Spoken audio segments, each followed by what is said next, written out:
I got started in religious studies because I took a class that was science and God. I was initially primarily focused on my science track, going straight into molecular and cellular biology, trying to finish that. When I first entered, I didn't really take into account all of the things that college had to offer outside of what you're originally tracking for.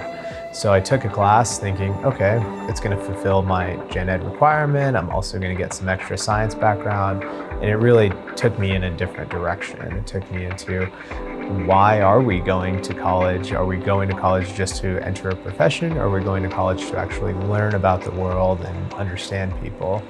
There's two things about religious studies that particularly caught my attention. One was that it sometimes can conflict with science, but also can embrace science. So a lot of people think you can't be truly scientific or you can't be truly religious together. You have to pick one or the other, and that's really not the case. You can take from both and understand from both and learn from the way people have enriched their lives.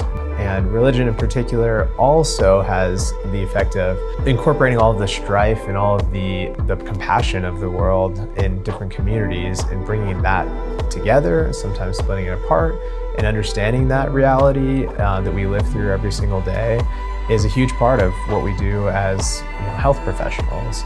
Understanding the patient, where they come from, what their religious background or religious mentality might come from, and how they approach their healthcare, their dental care.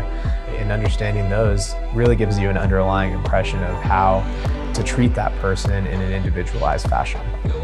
I didn't know my humanities experience, in particular my religious studies experience, would have really much impact on my medical career. I mean, obviously I knew I'd learn about people's faiths and their backgrounds, but I didn't think it would directly impact me. But also, I didn't really fully encompass at the time how much it was going to help me in my later career and how quickly it would help me adapt to workplace situations with colleagues of different backgrounds, all the way to patient situations, again, different backgrounds. But helping resolve those situations from hopefully understanding a little bit more and hopefully diving a little deeper than just the basic surface level of being a manager, being a colleague to somebody else. And I think graduate schools and professional schools are really looking for that in their candidates. They want people who realize what this means. It's not just a job, it's a career that you're helping everybody with. And you need to understand that, and I think humanities degrees really emphasize that.